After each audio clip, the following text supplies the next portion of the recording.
नमस्कार विद्यार्थी मित्रांनो.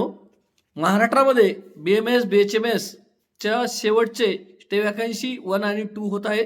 याची शेवटची चॉईस फिलिंग ही आज 3 डिसेंबर 2025ला होत असून याची चॉईस फिलिंग दोन्ही राऊंडला राहणार आहे आणि जागासुद्धा फार कमी असल्यामुळं कट ऑफ त्या प्रमाणात आपण अपेक्षित होता त्या प्रमाणात कमी येणार नाही, कारण BMSच्या पण जुन्या 4 कॉलेजला मान्यता आलेल्या नाहीत आणि BHMSच्या पण जुन्या 11 कॉलेजला मान्यता आलेल्या नाहीत.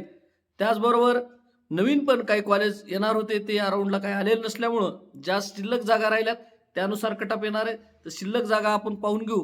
गव्हर्नमेंटचे 22 कॉलेज आहेत, त्यामध्ये गव्हर्नमेंट ॲडेड आणि गव्हर्नमेंट मिळून 22 कॉलेज आहेत. त्यातल्या 64 जागा आहेत, 2 हिंदी मायनॉरिटीच्या जागा आहेत.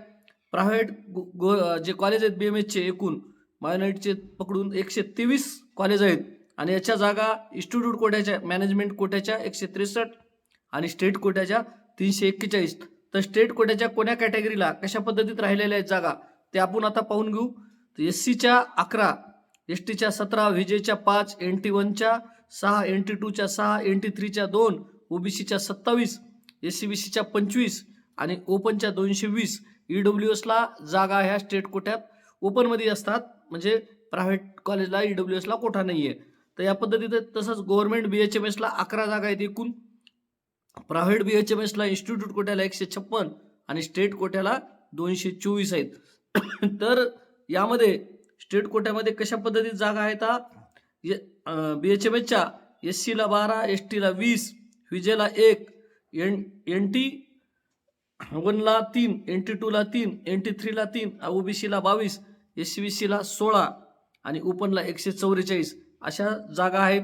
तर यानुसार जो कट ऑफ अपेक्षित आहे आपल्याला सर्वांना, तो अपेक्षित कट ऑफ BMS कॉलेजचा गव्हर्नमेंटचा त्या प्रमाणात कमी होणार नाही आहे, प्रायव्हेटचा पण त्या प्रमाणात कमी होणार नाही, जे कारण कॉलेजला मान्यता ज्या जुन्या कॉलेजला काही आल्या नाहीत आणि नवीन कॉलेज वाढलेले नाहीत. तर कट ऑफ कशा पद्धतीत BMSचा राहू शकतो, गव्हर्नमेंटचा मागील राऊंडपेक्षा 5 मार्कांनी कमी काही कॉलेजचा होईल, जे ॲडेड खालच्या लेवलचे आहेत आणि वरच्या याला तर जागाच नाही आहेत शिल्लक. तर काही याचा 1 मार्काने 2 मार्काने, एखाद्या कॉलेजचा 5 मार्काने कमी होईल. तर प्रायव्हेट BMSचा कट ऑफ मात्र कसा राहू शकतो हे सांगतो ॲक्च्युअल. SC कॅटेगरीचा हा स्टे वॅकन्सीला कट ऑफ राहू शकतो 280 ते 83 पर्यंत, STचा 230 ते 33 पर्यंत, VJचा 284 ते 87 पर्यंत, NT1चा 290 ते 94 मार्कापर्यंत राहू शकतो, NT2चा हा 287 ते 90 मार्कापर्यंत, NT3चा हा 290 ते NT3चा 289 ते 91च्या जवळपास राहू शकतो. OBCचा कट ऑफ हा 280 ते 84 राहू शकतो आणि ओपनमध्येच NT3चे बरेच जात असतात, NT3चा कट ऑफ हा येत असतो. तर ओपनचा कट ऑफ हा 282 ते 85च्या दरम्यान राहील. SCBCचा कट ऑफ हा 276 ते 80च्या दरम्यान कट ऑफ राहणार आहे SCBCचा. तर या पद्धतीत इथं EWSला प्रायव्हेटला जागा नसल्यामुळे EWSचा ओपनचा सेम कट ऑफ राहणार आहे आणि ज्यांना याच्या खालचे मार्क आहेत अशा विद्यार्थ्यांनी एक तर मॅनेजमेंट कोटा निवडा किंवा कर्नाटक राज्याचे 5 डिसेंबर 2025 पर्यंत सकाळी 9 वाजेपर्यंत रजिस्ट्रेशन चालू आहे. तसंच तिथं चॉईस फिलिंग पण 5 डिसेंबरच्या दुपारी 1 वाजेपर्यंत चालू आहे. शेवटचे राऊंड आहे कर्नाटकमधला.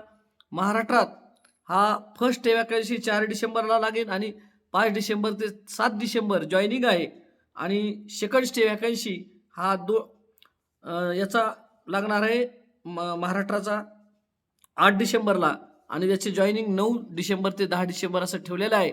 तर महाराष्ट्रातल्या हे दोन्ही जी स्टे वॅकन्सी राऊंड आहे त्याच्याकरता जी चॉईस फिलिंग आहे ती 2 डिसेंबर आणि 3 डिसेंबरला होती.